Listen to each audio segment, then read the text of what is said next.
Welcome to BRK news. So జనరల్గా nighties, ఆడవాళ్ళు నైటీలు వేసుకుంటే దాని మీద చర్చలు జరుగుతూ ఉంటాయి. అసలు ఎందుకు ఇది అంత హాట్ టాపిక్ అయిపోయింది? సో పూర్తి వివరాలు తెలుసుకుందాం. ఈరోజు మనతో పాటు ఉన్నారు ప్రముఖ ఆధ్యాత్మికవేత్త, motivational speaker, family counsellor doctor Lakkaraj Nirmala గారు. వారిని అడిగి మరిన్ని వివరాలు తెలుసుకుందాం. మ్యామ్ నమస్తే. నమస్తే రందా. నేను చాలా బిగ్ ఫ్యాన్ని మీకు, అంటే మీ వీడియోస్ చూశాను. ఎందుకు నేను లేట్ చేశాను మిమ్మల్ని ఇంటర్వ్యూ చేయడానికి అనిపించింది. అసలు ఆధ్యాత్మికం కాదు, ఫ్యామిలీ ఇష్యూస్ కాదు, మేము ఎలా ఉండాలి, ఈ జనరేషన్ ఎలా ఉండాలి, నెక్స్ట్ జనరేషన్ ఎలా పెంచాలి అన్నీ మాట్లాడుతూ ఉన్నారు. రచయిత్రి, కవయిత్రి, డాక్టరేట్ వచ్చింది. సో మోటివేషనల్ స్పీచెస్ ఇస్తూ ఉన్నారు. సో అది అసలు ఈ ప్రస్థానం ఏంటి? ఇన్ని మాటలు చెప్పడానికి ఏదో ఒక పునాది పడి ఉంటుంది కదా, అదేంటి అసలు? మహబూబ్ నగర్ నాది. మహబూబ్ నగర్ అయితే ఏంటంటే అక్కడ ఆడపిల్లలు మాది ట్రెడిషనల్ ఫ్యామిలీ. బురుగుల రామకృష్ణరావు కూడా మా తాతగారే అవుతారు. మాది మహబూబ్ నగర్. మా తాతగారికి చదువు రాకపోతే మా నాన్నగారిని ఇల్లరికం తెచ్చుకున్నారు. పొంగరకల నాయనది. అయితే నాన్న ఇల్లరికం వచ్చాడు. అయితే మేము ఆరుగురం పిల్లలమైనప్పుడు ఏం జరిగిందంటే అక్కడ మాకు నాన్న పక్కన ఇలా కూర్చోకూడదు ఆడపిల్లలు, అన్నల పక్కన అసలే కూర్చోకూడదు. 10 ఏళ్ల తర్వాత దూరంగా ఉండాలి. Traditional family. పుస్తకాలు ఎక్కువ చదువుతూ ఉండేవాళ్ళం ఆ రోజుల్లో. అక్కడ హెడ్ క్వార్టర్స్, నేనేమో 10th క్లాస్ నుంచి మంచి సాహిత్య ఉపన్యాసాలు ఇవ్వడము, అవన్నీ భగవత్ కృప వల్లనో మా నాన్నగారి నాలెడ్జ్ నాకు వచ్చి, మా నాన్నగారు గొప్ప అస్ట్రాలజర్.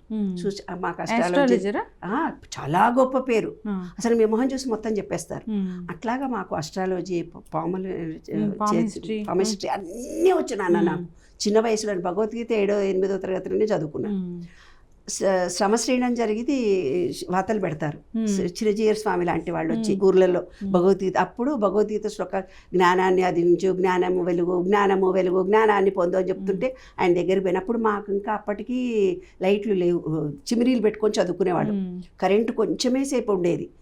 చిమిరీలలోనే చదువుకోవాలి, స్ట్రీట్ లైట్ కింద చదువుకోవాలన్నమాట. అట్లా లైట్ పెట్టుకుంటుంటే ఆయన దగ్గరికి పోయి నేనేం చెప్పిన, మా అమ్మ పక్కన కూర్చొని మా అమ్మ సంవత్సరాల కోసం పోలితే, దివ్య చుట్టూ వలయంగా చీకటి అలాగే ఉంది, దివ్య చుట్టూ వలయంగా చీకటి అలాగే ఉంది, దానిలో వెలుగు నింప ఎవరికి సాధ్యం. ఆయన కౌగిలించేసుకొని దగ్గరికి తీసుకొని, కమలా ఎంత గొప్ప మీ అమ్మాయికి, ఎంతో వేదాంతం చదివిన వాళ్ళకు కూడా తెలియని రహస్యం, సూర్యుడి వెనుక కూడా చీకటి ఉందట.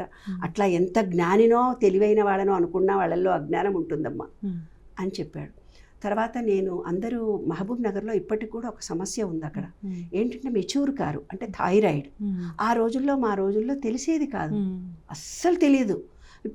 పెద్ద మనిషిని కాని వాళ్ళందరినీ దేవతగా పూజ చేస్తారు. అక్కడ మా ఇంట్లో 100 ఆవులు గేదెలు ఉండేవి. ఆవులు గేదెలు మా అమ్మమ్మ ఇంట్లోనే ఉన్నాం కాబట్టి మా అమ్మమ్మ డెలివరీ చేస్తూ లోపలికి ఆవును పిలిచి డెలివరీ చేస్తుంటే దానికి మాయ వస్తే నేను మాయ పట్టుకోవాలి, బకెట్ పట్టుకోవాలి. మా అమ్మమ్మనేమో ఆ దూడకి పాలు ఇవ్వడము, అది మేము కూర్చొని ఇసిరేవాళ్ళం. అలా ట్రెడిషనల్ ఫ్యామిలీ. అయితే నేను మెచ్యూర్ కాకపోతే మా అమ్మ రాఘవేంద్ర స్వామికి ఇచ్చేసింది నన్ను తీసుకెళ్ళి. నాయన రాఘవేంద్ర స్వామి, ఇక నీ ఇష్టం, ఈ బిడ్డ నీది, దేవుడు బిడ్డ అని ఇచ్చేసి వచ్చింది. మంత్రము ఉపదేశం ఇచ్చాను. ఓం పూజ్యాయ రాఘవేంద్రాయ సత్యధర్మరతాయ చ భజతాం కల్పవృక్షాయ నమతాం కామధేన అని నేను మెడిటేషన్ చేసుకుంటే నాకు రాఘవేంద్ర స్వామి మంచి కనిపించేవాడు. అప్పుడే నా 3వ నేత్రం ఓపెన్ అయిపోయింది. అప్పటి నుంచి నేను, అంటే అందరికీ మందులు ఇప్పించేవాళ్ళు దేవత అని. ఊర్లలో కథలన్నీ మనకు తెలిసినాయే కదా. అసలు సైంటిఫిక్గా నాకు మినరల్స్, విటమిన్స్ అందక నా తర్వాత తొందరగా మా తమ్ముడు పుట్టాడు నా వెనక. అక్కడ మహబూబ్ నగర్లో ఇప్పటికి కూడా మెచ్యూర్ కాకపోతే ఈ పిల్లని ఏం చేయాలి, చిన్నప్పటి నుంచి కవిత్వం సాహిత్యం చదువుతుంది కదా అని నన్ను తీసుకెళ్ళి ఎంపీసీ, అంటే అప్పటి రోజుల్లో మాకు ఉర్దూ మీడియమే ఉండేది, తెలుగు మీడియం ఉండేది. ఆడపిల్లల స్కూల్ వేరు. 12 ఏళ్లకే పెళ్ళిళ్ళు చేసేసేయాలి. మా అమ్మ టాంగాలో వెళ్ళింది, నాకు ఒక రిక్షా ఉండేది, రిక్షాలో వెళ్ళాలి రావాలి అంతే. అలా బుర్కా సిస్టము, ట్రెడిషనల్ ఫ్యామిలీ.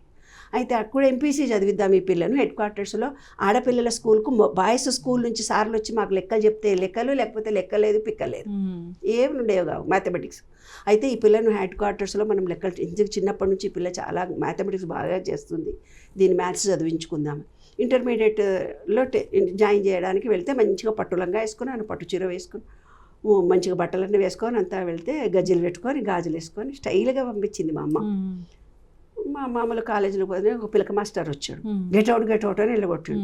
నాన్న నన్ను ఎందుకు వెళ్ళగొడుతున్నాడు ఏనాడు, మా నాన్న పోయి ఏడ్చుకుంటూ చెప్పాను. మా నాన్న స్కూల్ పక్కనే అని అంటే, ఏమనుకుంటున్నారా ఈ ఆడపిల్లను పెళ్లి చేసి పంపించా మా నాన్న చెప్పుకోలేడు కదా, అవును. నా బిడ్డ మెచ్యూర్ కాలేదు చదివిస్తున్నా అని చెప్పుకుంటే మా నాయనకు సిగ్గుచేటు, మా నాన్న చెప్పుకోలేని పరిస్థితి.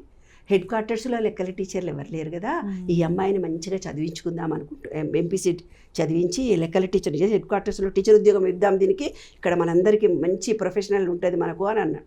అంటే సరే అయితే ఒక కండిషన్, లెక్చరర్స్ అందరూ కూర్చొని కండిషన్, లెక్చరర్స్ రూమ్లో ఈమె కూర్చోవాలి, పిల్లలందరూ వచ్చిన తర్వాత లెక్చరర్ రాగానే రావాలి, వెనక బెంచ్లో కూర్చోవాలి, మళ్ళీ పోయి టీచర్ స్టాఫ్ రూమ్లో కూర్చోవాలి. అట్లా చదువుకొని ఆ రోజుల్లో మొట్టమొదటి మ్యాథమెటిక్స్ టీచర్. అప్పుడే సాహిత్య అకాడమీ వాళ్ళు నా పుస్తకాలు రాశారు. టీవీలో 7 గంటల కూర్చొని మీరు చూసే బుద్ధం శరణం గుర్తింపు నాటికలు వచ్చాయి. అలా అయినాక అక్కడ నుంచి నేను ఇంటికి వెళ్ళిపోయినా, లెక్చరర్ వెనక రావాలి అని. ఇంటికి వెళ్ళిపోతే మా అన్న నా పుస్తకాలన్నీ గాల్చిపడేసి, ఆడపిల్లకు నాకు ఒకటే చదువు చదివిస్తే నేను చదువుకోను ఆయన అని ఎక్కెక్కి ఏడుస్తున్నాడు, నేను బోను కాలేజీకి అని. అంత రూరల్ నాన్న మనది. అప్పుడు నేను సదాపాకుతో మందిస్తే అందరికీ మంచిగా అయిపోయింది. అట్లా నా చేతి నుంచి చాలా మంచి కార్యాలు, పెద్దవాళ్ళందరి ఆశీస్సులు, భగవంతుడి ఆశీస్సుల వల్ల ఇంత జ్ఞానాన్ని పొందాను. ఆ జ్ఞానం పొందుతూ నాకు తర్వాత నేను జీవితంలో ఎదుర్కొన్న సమస్యలు చూసిన తర్వాత మహిళలకి భగవంతుడు మనకు ఒక శక్తి ఇచ్చిన తర్వాత ఆ రంగంలో మనల్ని రాణించమని ఇస్తాడు. సంసార జీవితంలో మనకంటూ ఒక సుఖం రాదు, ఎందుకంటే మన జీవిత ప్రణాళికనే వేరే ఉంటుంది కదా. అలాగా నా లైఫ్ ఇన్ని కార్యక్రమాలు చేయడానికి, ఇన్ని రంగాల్లో నేను రాణించడానికి భగవంతుడు ఇచ్చిన ఒక వరం తల్లి. అందుకే స్త్రీలంటే నాకు చాలా ఇష్టం. ఆడపిల్లల్ని ప్రేమిస్తారు, ఆడపిల్లలు ఆనందంగా సంతోషంగా ఉండాలనుకుంటాను. ఉమెన్ అంటే చాలా ఇష్టం నాకు. థ్యాంక్స్ అమ్మా, చాలా చక్కగా చెప్పారు. అంటే ఈ ఎన్నో అనుభవాలతోని వస్తాయి. ఆ చిరునవ్వు చెరగట్లేదు మోముపై అంటే అది మామూలు విషయం కాదు.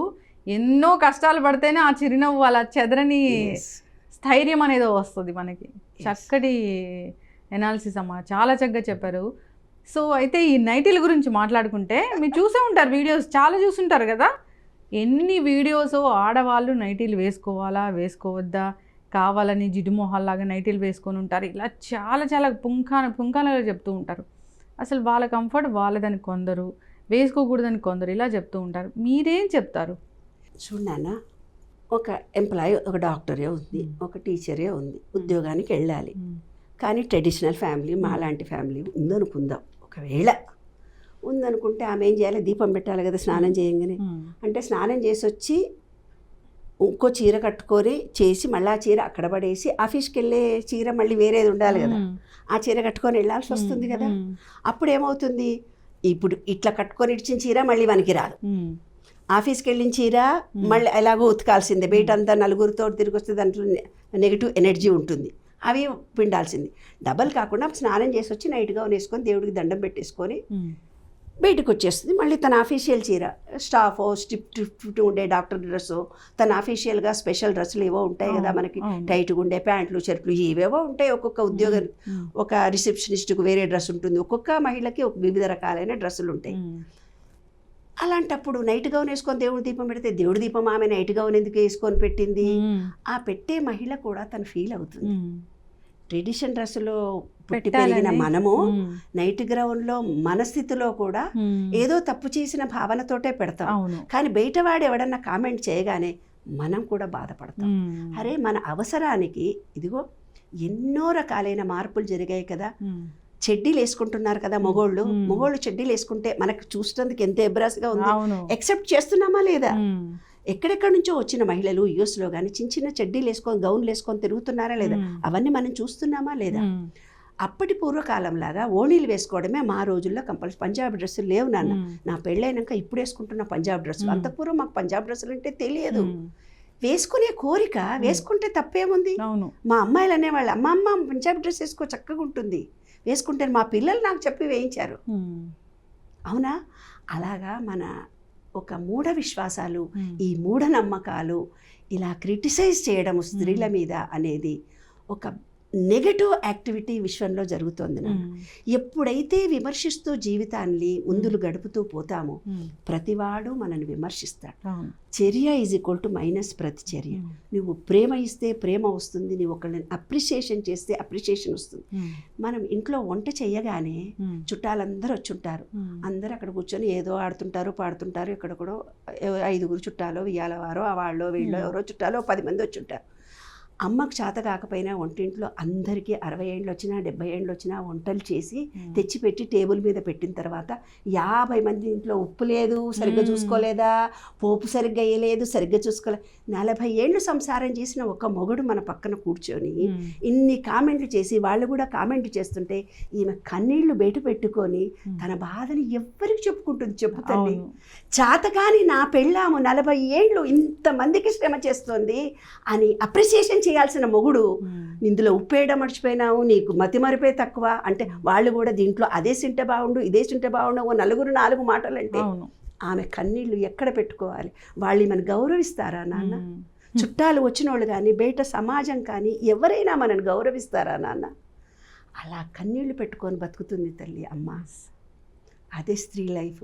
కాబట్టి స్త్రీ అనేది ఏంటంటే డామినేట్, మనము అధికారం ఈమె మీద చెలాయించవచ్చు అనే భావనతో మనం బ్రతుకుతున్నాం. కాబట్టి ఆమె జడట్లు వేసుకుంది, కండ్ల తీరిట్లా ఉంది, ఆమె లావుగుంది, పుట్టిగుంది, డ్రైసులు వేసుకుంది, ఆమెకేమి స్టైల్గా హ్యాండ్ బ్యాగ్ వేసుకొని పోయింది. ఒక మహిళ హ్యాండ్ బ్యాగ్ వేసుకొని పోయింది ఆఫీసులో ఉంటే మగవాళ్ళని తప్పించుకోవాలి. ఉద్యోగం చేయకపోతే తప్పదు. సంపాదన తెచ్చి భర్తకిస్తే నీకేమీ, నువ్వు సంపాదిస్తున్నావు, మాకేమి, నీ స్టైలే వేరు అంటాడు అక్కడ. ఎన్ని రకాలైన అవమానాలు పడి తన జాబును నిలదొక్కుని ఉద్యోగం చేస్తూ కుటుంబ వ్యవస్థలో పురుషుడు వంట చేయకూడదు నాన్న. వెనకటి నుంచి మన ఆచారం అంతా ఇంతే, ఇండియాలో మొత్తం ఇంతే. మొగాడు ఆఫీస్ నుంచి వస్తే ఈమెనే అలసి వచ్చినా చాయ్ ఇచ్చి మొగుడికి ఇవ్వాలి. ఏం గా మాత్రం చాయ్ కూడా ఇయ్యదా అంటాడు. ఆమె కూడా అలసి వచ్చింది, నాకంటే లేటుగా వచ్చింది, ఆమెకు చాయ్ చేసి రెడీ పెడతాడా? పెట్టాడు. అరే నీ పెళ్ళ మర్చిపోయి వచ్చింది, నేను చేయని అత్తగానుందా, మామగాని ఉందా, ఆడపడుచులు ఉన్నారా మనకి?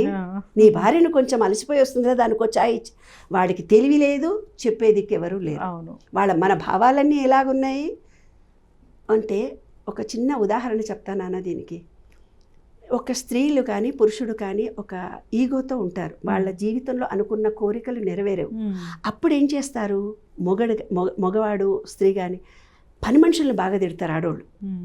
ఎందుకు? తను కోరికల ఫ్రస్ట్రేషన్ ఎట్లా తీర్చుకోవాలి? బిడ్డల్ని తిడితే వినిపించుకోరు, మొగుడిని తిడితే పట్టించుకోడు, పక్కింటి వాళ్ళతోటి అనలేము, డిగ్నిటీ మెయింటైన్ చేయాలి. అప్పుడు ఏమవుతుంది? తనకంటే తన స్థాయి తక్కువైన పని మనిషి మీద అరుస్తుంది తల్లి. ఒక స్త్రీ తన బాధను లేబర్ మీద అరుస్తుంది. అర్థమైందా? ఇప్పుడు పురుషుడు అనేవాడికి తక్కువ స్థాయిలో ఉన్నది పెళ్ళాము, స్త్రీ. కాబట్టి ప్రతి దానికి, ప్రతి మగవాడికి, ప్రతి డామినేటింగ్ చేయడానికి మనం లో లెవెల్లో ఉన్నాం. అంటే స్త్రీ అనేది చులకన భావన అనే భావన ఉంది. కాబట్టి ఆమె నైట్ గౌన్ వేసుకుంది, చిన్న డ్రౌన్ వేసుకుంది, ఇన్ని లోపాలు జరిగాయి. ఒక విషయాన్ని మనం సామాజికంగా ఆలోచిద్దాం. మనం 20వ శతాబ్దం తర్వాత బయటకు వచ్చాం, మహిళలందరూ బయటకు వస్తున్నారు, ఉద్యోగాలు చేస్తున్నారు, మొగుళ్ళను కూడా చంపేస్తున్నారు. ఈ రోజుల్లో మొగుళ్ళను కూడా కాల్చి చంపేస్తున్నారు. ఎన్నో మార్పులు జరిగినాయి. మా కాలంలో మహిళా దినోత్సవం అంటే స్త్రీలకు సీట్లు ఎండ్రా బస్సుల్లా అని అడిగేవాళ్ళం. ఇవాళ మొగోళ్ళు ఫ్లెష్ కార్డు పట్టుకొని మాకు కావాలి. ఆ రోజుల్లో, మా రోజుల్లో ఆడపిల్లల ఫోటోలు పట్టుకొని అడిగేవాళ్ళు, అమ్మ ఈ పిల్లకి సంబంధం ఉంటే చూడండి, మాకు పిల్ల ఉంది, సంబంధం చూడండి అని అనేవాళ్ళు. ఇప్పుడు ఏమైనా అబ్బాయిల ఫోటోలు పట్టుకొని తిరిగి మీకు అమ్మాయి ఉందా ఇస్తారా అని అందరి కాళ్ళకు మెట్టెలు ఉన్నాయని చూసుకుంటున్నారు మొగోళ్ళు. కాబట్టి ఎంతో చేంజెస్ జరిగినాయి కదా. ఈ చేంజెస్లో మానసిక స్థితి ఎందుకు పెరగట్లేదు అంటున్నారు. ఆ నైట్ గౌన్ల ప్రస్తావనను ఇంత పెద్ద ఇష్యూగా చూడాల్సినంత అవసరం మనకుందా? సైకాలజికల్గా ఆలోచిద్దాం. ఒక అమ్మాయి ఆఫీస్కి వెళ్ళేటప్పుడు టైట్ డ్రెస్ వేసుకుని దాని మీద ఇంకో కోటు వేసుకుంటుంది. ఎయిర్లైన్స్లో ఉద్యోగం చేసేవాళ్ళు ప్యాంట్లు షర్ట్లు వేసుకుంటారు. హోటల్లో పనిచేసే అమ్మాయిలకు స్పెషల్ డ్రెస్ ఉంటుంది. అట్లా వివిధ రకాల ఉద్యోగాలు చేసే వాళ్ళకు వివిధ రకాలమైన డ్రెస్సులు కూడా ఉంటున్నాయి. అలాంటప్పుడు మన శారీరకంగా మన అవయవాలన్నింటినీ టైట్గా చేయడం మూలంగా పిల్లలు పుట్టడం లేదు, చెస్ట్ క్యాన్సర్స్ వస్తున్నాయి. వీటిని ఎందుకు ఆలోచించటం లేదు? శారీరకంగా ఫ్రీగా ఫ్లెక్సిబుల్గా ఉండే డ్రెస్సులు కనుక మనం వేసుకుంటే మన శరీరంలో హార్మోన్స్ చక్కగా పనిచేస్తాయి. బయట ఉద్యోగాలు చేసి యూరిన్ వెళ్ళడానికి అవకాశాలు లేవు. యూరిన్ కిడ్నీలో రాళ్ళు వస్తున్నాయి ఆడపిల్లలకి. ఎవరమ్మా అర్థం చేసుకునేది? ఎవరండి మనని అర్థం చేసుకునేది? ఆమె బయట ఎక్కడ రోడ్డు మీద మగవాళ్ళలాగా యూరిన్ పోసుకుంటుందా? ఉద్యోగం చేస్తూ ఇంటికి వచ్చేదాకా గ్లాసు నీళ్ళే తాగుంటుంది. ఆఫీస్ అంతా బాగుంటుంది. చాలా చోట్ల మనం కలెక్టర్ ఆఫీస్ నాన్న, నేను కలెక్టర్ ఆఫీస్లో ఎగ్జిక్యూటివ్ కమిటీ మెంబర్గా పనిచేస్తే ఒక్క బాత్రూమ్ ఉండేది కాదు. నేను పొద్దున 10 గంటలకు పోతే 12 గంటల వరకు మళ్ళీ ఇంటికి వచ్చిన తర్వాతనే బాత్రూమ్. మళ్ళీ నీట్గా ఉండవు. మళ్ళీ అసలు ఎక్కడుందో తెలియదు, మగవాళ్ళకే ఉంటుంది, ఆడవాళ్ళకి లేనే లేవు అక్కడ. ఇప్పుడు పాపం కేసీఆర్ వచ్చిన తర్వాత చాలా బాగా బాత్రూమ్లు కట్టించారు. అదే నేను అప్రిషియేషన్ చేస్తాను. కొన్ని పనులకు కొంతమంది వ్యక్తుల ద్వారా కొన్ని జరిగితే స్త్రీని కూడా ఒక సమాన హక్కులున్న వ్యక్తిగా ఇవాళట్టు కూడా చూడకుండా కామెంట్లు చేయడం నాకు నచ్చలేదమ్మా. చాలా మీమ్స్ చేస్తారు, ఉన్నాయి దాని మీద చాలా వీడియోస్ చేస్తారు.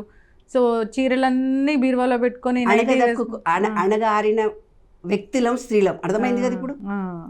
ఎస్, ఒక స్త్రీ అనేది సమానం. గిన్నెలు గడితే తప్ప అమ్మా, సమస్య వచ్చినప్పుడు ధైర్యంగా నిలబడడమే స్త్రీ అంటే. స్త్రీ అంటే సమస్య వచ్చినప్పుడు ధైర్యంగా నిలబడి సలహా ఇవ్వడమే స్త్రీ అంటే. ఆమె శక్తి స్వరూపిణిని. నీకే దేవుడు ఉంటే ఆ దేవుడిని నీవు నమ్ము. ఆ దేవుడనే ఒకడు నీకు తోడున్నాడని అనుకో. ఈ విశ్వం అనే చైతన్యానికి సంపూర్ణ శరణాగతి కోరుకో. నీకేం కావాలి అది కోరుకో, నీకు వచ్చేస్తుంది కదా. నీ బిడ్డ మొగుడు విడిచిపెడితే ఇంకో మొగుళ్ళు లేక చచ్చిపోతున్నారు మొగుళ్ళు ఇవాళ రేపు. ఆ మొగుడు చుట్టాలు ఎంతసేపు అనుకుంటారు? ఒక మాట అనుకుందాం, చాలా మంది చుట్టాలు ఏమనుకుంటారో అనే దాని గురించి ఆలోచిస్తారు కదా. తన బిడ్డ జీవిత ప్రాణహాని కలిగి ఏడుస్తూ ఆ పిల్లకి ఏదైనా జబ్బు కలిగితే అక్కడే ఆ పిల్ల సూసైడ్ చేసుకుంటే అయ్యో నా బిడ్డ పాడైపోతుంది కదా, నేను తల్లి తండ్రి మేము ఉన్నన్ని రోజులు బిడ్డలు సంతోషంగా ఉండాలి, సుఖంగా ఉండాలని ఎందుకు ఆలోచించారు నాన్న? ఆ కులమొండి చేసుకున్నవని చంపడం ఏంటి, ఈ పిల్లగాడిని ప్రేమించావని తిట్లునే ఏంటి, నాకు ఏం అర్థం కాదు నాన్న. ఎక్కడున్నాం బిడ్డ, ఎక్కడున్నాం మనము? ఇంకా మృగత్వం ఏంటి, నాకు ఆ మాటలు కూడా రావు నాన్న, నాకు ప్రేమించడమే తెలుసు.